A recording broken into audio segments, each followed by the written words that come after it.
মধ্যপ্রাচ্যের ভূরাজনীতিতে এ যেন এক অবিশ্বাস্য নাটকীয় পরিবর্তন। দীর্ঘদিনের মার্কিন নিষেধাজ্ঞা আর আন্তর্জাতিক চাপকে বুড়ো আঙুল দেখিয়ে পরাশক্তি যুক্তরাষ্ট্রের মুখোমুখি দাঁড়িয়ে গেছে ইরান। মাত্র 40 দিনের এক বিশেষ অভিযান, যার নাম অপারেশন এপিক ফিউরি। আর তাতেই নাকি মার্কিন সামরিক বাহিনীর প্রায় অর্ধেক সক্ষমতা ধূলিসাৎ হয়ে গেছে। ধ্বংস হয়েছে আমেরিকার অহংকার F-35 স্টিলথ ফাইটার এবং F-15 স্ট্রাইক ইগলের মতো অত্যাধুনিক সব যুদ্ধ বিমান। লোকসান হয়েছে প্রায় $29 বিলিয়ন। কিন্তু গল্প এখানেই শেষ নয়। ভঙ্গুর যুদ্ধবিরতির মাঝেই ইরান এবার হুমকি দিয়েছে এমন এক রহস্যময় নতুন সমরাস্ত্রের, যা আগে কখনো দেখেনি পুরো পৃথিবী। তারা টার্গেট এবার শুধু পারস্য উপসাগর নয়, বরং তার বাইরে যে কোনো মার্কিন ঘাঁটি। তাহলে কি ট্রাম্প এবং নেতানিয়াহুর অতি আক্রমণাত্মক নীতি উল্টো বিপদে ফেলল ওয়াশিংটনকে? সত্যি কি ইরান এখন মধ্যপ্রাচ্যের এক অপরাজেয় নতুন পরাশক্তি? আজকের ভিডিওতে আমরা উন্মোচন করব ইরান যুক্তরাষ্ট্র সংঘাতের সেই চাঞ্চল্যকর ভেতরের খবর এবং ক্ষমতার নতুন সমীকরণ। ভিডিওটি শেষ পর্যন্ত দেখুন, কারণ আজ আলোচনা হবে আন্তর্জাতিক রাজনীতির সবচেয়ে হট টপিক নিয়ে।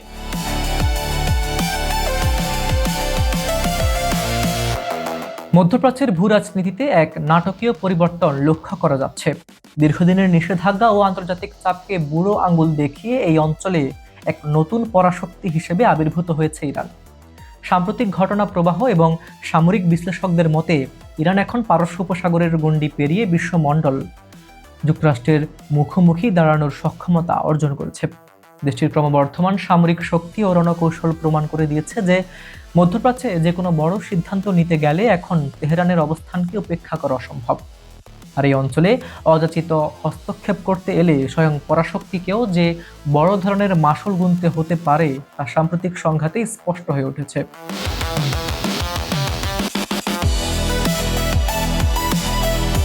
ইরান এবং যুক্তরাষ্ট্রের মধ্যকার এই লড়াইয়ের প্রেক্ষাপট খুব অতীতের নয়। মার্কিন কংগ্রেসের অধীন গবেষণা সংস্থা কংগ্রেশনাল রিসার্চ সার্ভিস অর্থাৎ CRS এর একটি সাম্প্রতিক প্রতিবেদনে ওয়াশিংটনের এক বড় সামরিক বিপর্যয়ের চিত্র উঠে এসেছে। প্রতিবেদন অনুযায়ী ইরানের বিরুদ্ধে চালানো অপারেশন এপিক ফিউরি নামের 40 দিনের একটি বিশেষ অভিযানে যুক্তরাষ্ট্র নজিরবিহীন ক্ষয়ক্ষতির সম্মুখীন হয়েছে। এই অভিযানে মার্কিন সামরিক বাহিনীর প্রায় অর্ধেক সক্ষমতা ক্ষতিগ্রস্ত হয়েছে বলে দাবি করা হয়েছে। CRS এর হিসাব মতে লড়াইয়ে অন্তত 42টি অত্যাধুনিক মার্কিন যুদ্ধ বিমান, ড্রোন এবং নজরদারি উড়োজাহাজ ধ্বংস হয়েছে। এই তালিকায় রয়েছে যুক্তরাষ্ট্রের অহংকার F-15 strike eagle, F-35 স্টিলথ fighter jet এবং MQ-9 রিপার ড্রোনের মতো ব্যয়বহুল ও আধুনিক সামরিক সরঞ্জাম।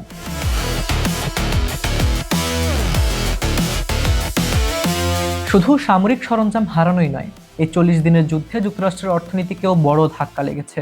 প্রতিবেদন অনুযায়ী এই অভিযানে ওয়াশিংটনের ব্যয় হয়েছে প্রায় $29 বিলিয়ন। তবে এত বিপুল অর্থ খরচ এবং অত্যাধুনিক সামরিক শক্তি প্রয়োগ করেও যুক্তরাষ্ট্র তার মূল লক্ষ্য অর্জন করতে পারেনি বলে আন্তর্জাতিক বিশ্লেষকরা দাবি করছে। যুক্তরাষ্ট্রের মূল উদ্দেশ্য ছিল ইরানের সরকারকে কোণঠাসা ও দুর্বল করা এবং দেশটির সমৃদ্ধ ইউরেনিয়ামের মজুদ নিজেদের নিয়ন্ত্রণে নেওয়া। কিন্তু বাস্তব ক্ষেত্রে তার উল্টোটি ঘটেছে। ইরানকে দমানো তো ফাইন্যান্সিয়াল এবং সামাজিকভাবে দূরের কথা, নিজেদের সামরিক সক্ষমতারই 12টা বেজে গেছে মার্কিন প্রশাসনের।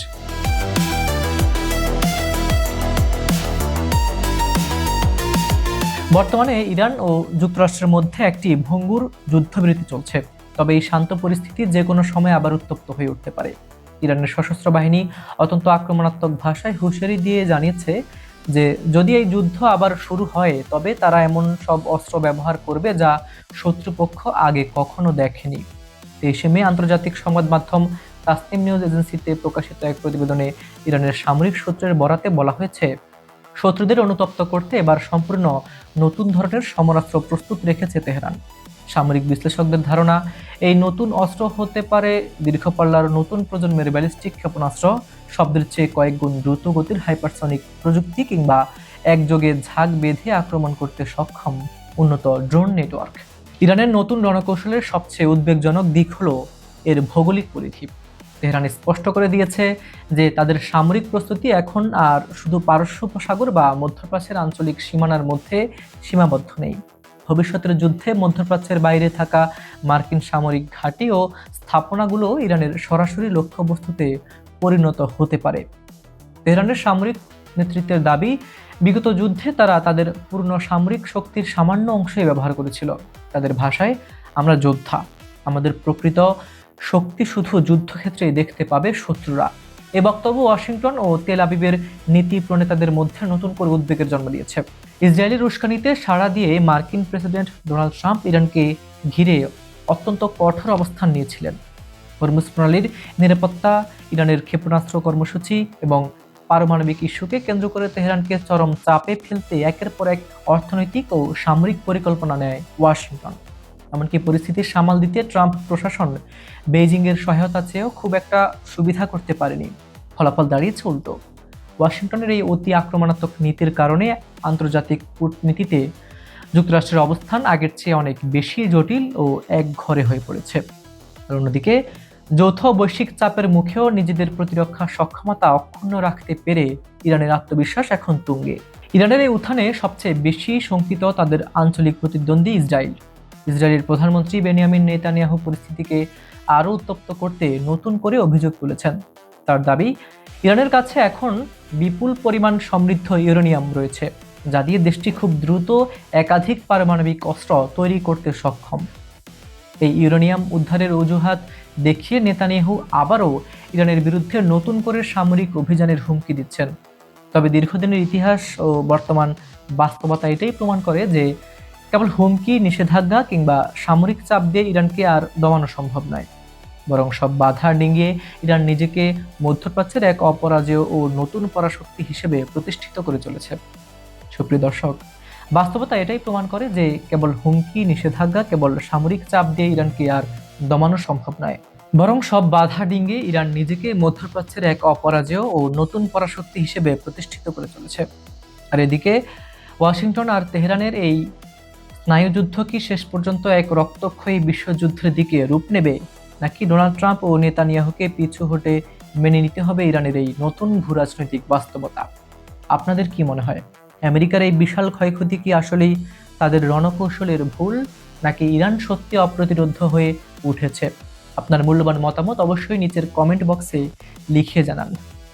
আজ এ পর্যন্তই। আন্তর্জাতিক রাজনীতির এমন সব চাঞ্চল্যকর ইনসাইড স্টোরি ও নিখুঁত বিশ্লেষণ সবার আগে পেতে আমাদের চ্যানেলটি এখনই সাবস্ক্রাইব করুন। বেল আইকনটি প্রেস করে বিজ্ঞাপন ও প্রমোশনের জন্য ডেসক্রিপশনে যাওয়া নাম্বারে যোগাযোগ করতে পারেন। আমি হাবিবুর রহমান নিশান আজকে এখানে বিদায় নিচ্ছি। দেখা হচ্ছে পরবর্তী আন্তর্জাতিক নিউজের নতুন কোনো আপডেট নিয়ে। ততক্ষণ পর্যন্ত সবাই ভালো থাকুন, নিরাপদে থাকুন। আল্লাহ হাফিজ।